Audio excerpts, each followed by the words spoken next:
Hello, people. Welcome back to the Nightwalk vlog. It is me again, Chad Marco, with another great topic for you people. So today, I want to talk about toxic relationships a little bit. So um, recently, if you guys don't know, I like boxing, and there's a boxer named Gervonta Davis, and he recently got arrested because it was alleged that he had struck his baby mom or his girlfriend or something, and it's become a hot topic on the internet, within like the boxing fan circle on Twitter and whatnot. And initially it looked kind of one-sided, right? It looked like Tank might have been the aggressor based on the accusations and the 911 call that came out from the girl that alleged these things against him.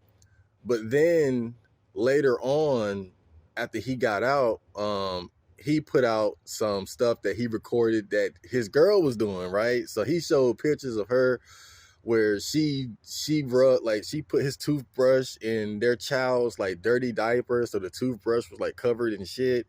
um he showed pictures where she had apparently spit on him. Just different types of things that she's been doing to him to kind of counter what she's been saying he's been doing against her. And so now the narrative has kind of changed where people kind of realize, like, okay, this is like a classic toxic relationship type situation, right? And so I be on Twitter every now and then, running my motherfucking mouth. So, I left a tweet that, just being, cheeky and shit. I left a tweet. I said, if you ever find yourself recording evidence against your significant other, you might want to leave that relationship, right? And that tweet got so many likes, and I was like, oh, I'm cool now. that's how you use Twitter. Right? But look, that was a good tweet. But somebody had replied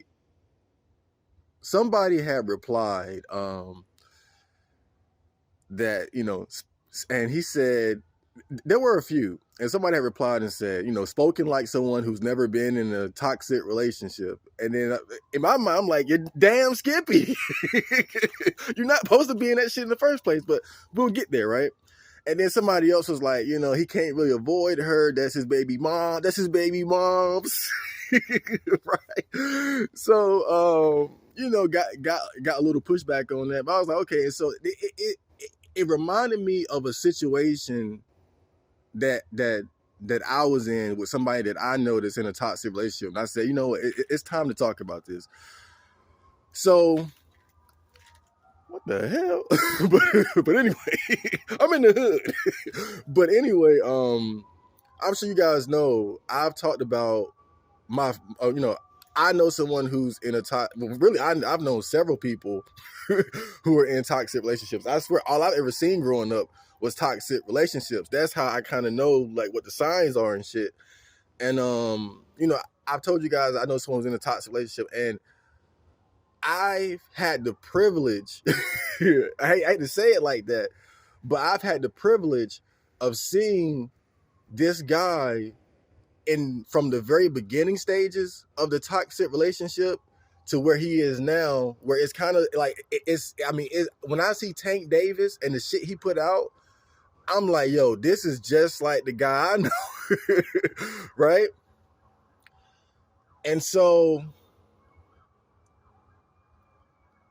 let me take you to the beginning, right? When my friend first met this girl. And again, we're friends, so whatever he going through with females, you know how guys are, we chop it up, we talk about, oh, I met this girl and whatnot, yeah, right? So he telling me about this girl that he met. And so me at this point though, I'm red pill out of my mind, MGTOW, black pill, purple pill. I don't, right? I'm an addict, right? So he's telling me about her, and you know, my spidey senses are going off. I'm like, wait a minute, red flag, red flag, red flag, red flag, right? I mean, just numerous red flags. Had to do a quick cut. That shit got loud as hell. Okay. But anyway, red flag after red flag after red flag. And so, you know, as he's coming to me, telling me about, you know, you know, as things escalate, right, from friends to, you know, hooking up to a relationship and all that shit, you know, I'm giving him advice from what I understand about, you know, toxic relationships, female nature, whatnot. Just trying to, you know, put him on game. And when I say put him on game, like, man, I really tried. Like, I tried, man. I'm talking like, I'm showing this guy Patrice O'Neal videos, giving him books and shit. But it's like he'll act like he listening, but his action don't. You know what I'm saying? It's like he's saying he listening and act like it, but at the end of the day, he not really following through. And really, to be frank, he should have never been dealing with the girl in the first place. And so my advice will always lean towards, look, bro, you need to get out of this situation, right? But even while I'm telling him this, all he's doing is digging himself deeper and deeper and deeper in the situation. Right? I'm like, what the? Right? It's crazy to me, right? But, you know, typical toxic relationship shit, right? And so, you know, fast forward, and now their lives are so intertwined, right? It's to the point now where people call it soul ties, right? That's pretty much where they are. It's like soul tie, like your energy is just like so combined.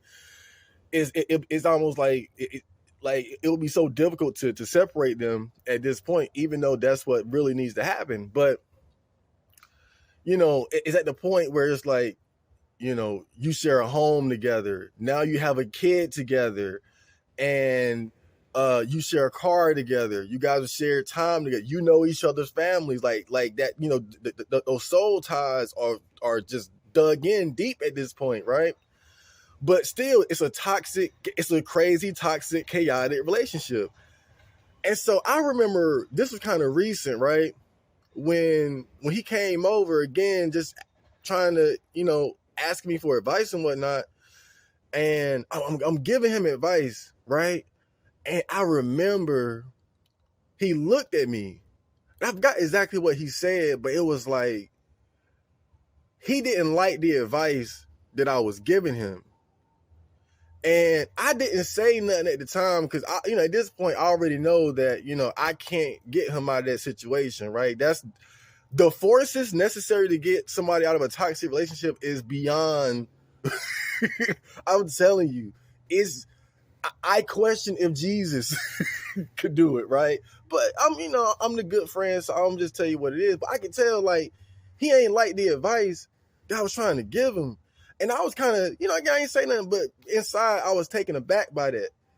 And see, this is my whole point, though, for the people who said that shit, who replied to my post on Twitter, like who say, oh, well, that's his baby mom, or you ain't never been in that situation.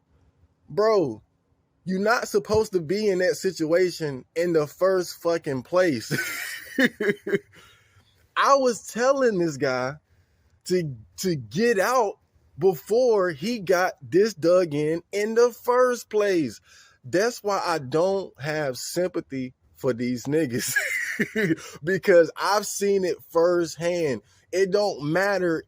You can find these individuals during the beginning of these relationships, and you can tell them everything they need to hear. You can show them podcasts and videos and clips. You can give them the game. You can but whatever. They not gonna fucking listen. And then when it's too late and there's a child involved, or y'all have an apartment together, or this and that, and it's no longer easy to just walk away, you know. Now, but you still want to complain. You still want to act like you the victim. And that's why I can't stand that shit. These motherfuckers be acting like they the victim. Well, I got a kid, nigga. You weren't supposed to have a kid with a crazy bitch in the first place. And see, that's why they don't like my advice. I can't give you advice that sound good when you in a fucked up situation, because the solution was not to get yourself in that situation in the first place, bro. It's like if I tell you don't jump in that quicksand, and then you jump in that quicksand and you say help, and I say, well, look, to get out, the skin, like all the skin on your legs gonna get pulled the fuck off. and then you like, but I don't like that. Well, nigga, you won't supposed to jump in the quicksand in the first place. Or if I tell you don't sell drugs, right? You sell drugs, you get locked up 20 years, and you say, oh, Chad, what am I supposed to do? And I say, well, look, man, you're gonna have to sit down for a while. Read up on the law, talk to your lawyer, you probably get an appeal, about after 10 years or so, but you're gonna sit down for a while. But look, I don't like that. Well, nigga, I told you not to sell drugs in the first place. I'm telling you, I don't have any sympathy for. I'm just being real with you. I don't have sympathy for these guys, because one thing I realized, because no, I've never been in a toxic relationship. Thank God, right? But I have seen so many toxic relationships, and let me tell you what I always see: everybody want to play the fucking victim. Everybody want to play the fucking victim, and they conveniently leave out information where the red flags were there, and they ignored it. Why? Because that ass was fat, the dick was big. I'm telling you, I know a woman who was in a relationship with a crackhead, and to this day she'll say, oh, I didn't know that he was on drugs. I didn't know, but we've talked enough, right? So she had a story for me one time where it was like she was kicking it with this man who was a crackhead who would end up becoming her husband. She told me a story where they were this was before they were in a serious relationship. This when they were just kicking it, talking. He laced her blunt with cocaine and admitted it, right? But fast forward, you married to a crackhead and in a toxic relationship, police being called and all that, but it's not your fault because you didn't know. That's why I don't have sympathy. The red flags are always there. The red flags are always there. And if you didn't see it, you didn't take enough time getting to know that person. Did you meet their family? Did you see what their home life was like? Right? Like, you're sitting here, you're combining with this person like you doing a fucking fusion dance, and you don't know who the hell they are. Y'all know each other a month and you already fucking. You don't know who his mom is. You don't know who his brother is. You don't know who, right? That's why I don't have no sympathy for you, because I've seen it too many times. And like I said, everybody wants to play the fucking victim at the end of the day. But that's my baby moms. That's my baby mom, man. What about my kids? You ain't think about your kids when you had your dick in the crazy bitch. You knew that bitch was crazy. Y'all were already fighting and arguing and shit. That's why again, bro, I don't have no sympathy for these niggas. You dug your grave and you gotta lie in that shit. That's what it is.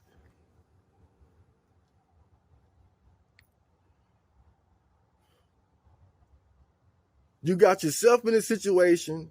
It's a fucked up situation, and then you get mad when niggas tell you the truth. You get mad when people give you the advice that you don't want to hear, because it ain't easy to get out no more. You weren't supposed to get in that situation in the first place. You didn't listen, you win it, and now you want to find an easy way out. There's no easy way out. There's no shortcut home. Real talk, though. Real talk. And so, man, man, toxic relationships are a whole subject, man. That's a whole nother subject. That's just that's like three podcasts. That's worth like 3 podcasts right there, man. But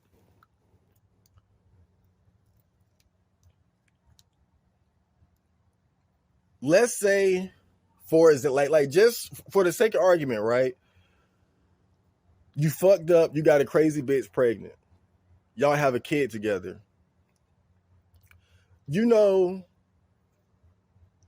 I'm a fan of Coach Greg Adams, and he was in a situation when he was married and they got divorced, and they had kids together, and so they have joint custody. Now from what he says, his ex-wife, she's not like a crazy or anything.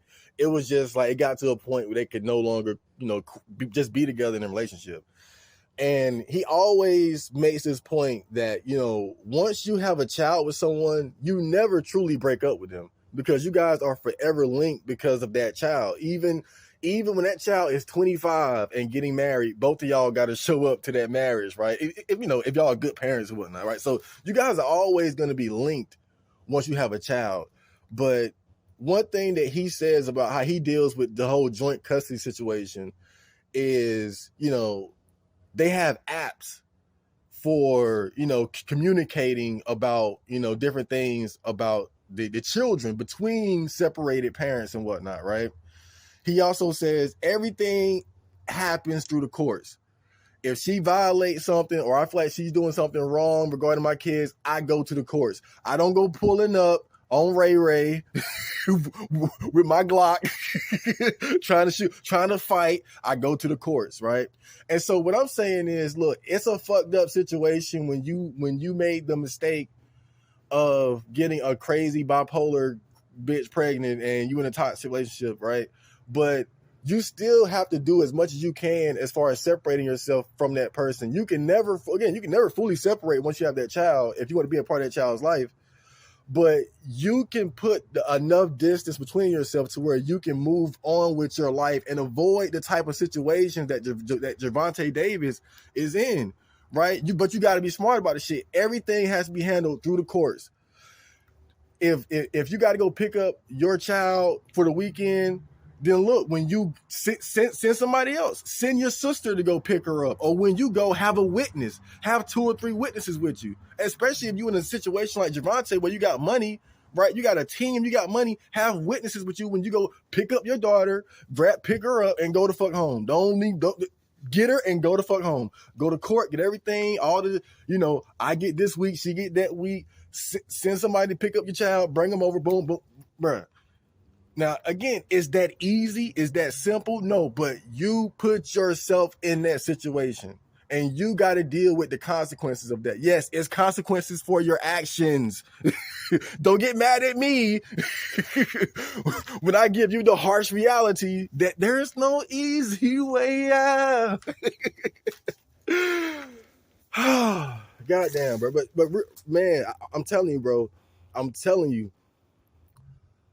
Always be mindful of the red flag. Don't take that shit for granted, bro. I don't care how fat the ass is. I don't care how big the titties are, bro. I don't care.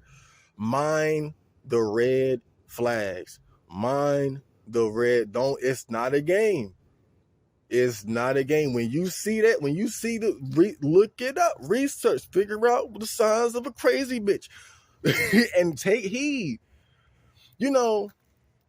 I've told this story so many times, but you guys know there was that girl that was coming on to me, and she wasn't all that attractive, but I was like, okay, I can work with this.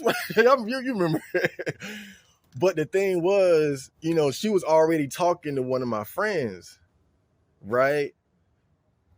Red flag. I was getting them red flag, right? Like, why are you trying to talk to everybody with the team, bro? Like, that's kind of hoish behavior, right? Turned out she was a hoe, right? Now, see, that could have been the opportunity that lifted me towards losing my virginity, getting in my first relationship, and so on. But you know what? I heeded the red flags. And you know what? I avoided disaster. That's how it works. Listen, obey, respect the red flags. Avoid toxic relationships at all costs. Make sure you get to know the person that you're being intimate with deeply. Especially before you put a child in them, because once you put a child in them, you guys are forever linked. It's not a game. So avoid the solution. Avoid the quicksand in the first damn place. Don't get locked up in the first place. I'm gonna end this with this. I saw an interview with Lil Baby, and the interviewer was like, "What are the do's and don'ts of prison?" He said, "Don't get locked up."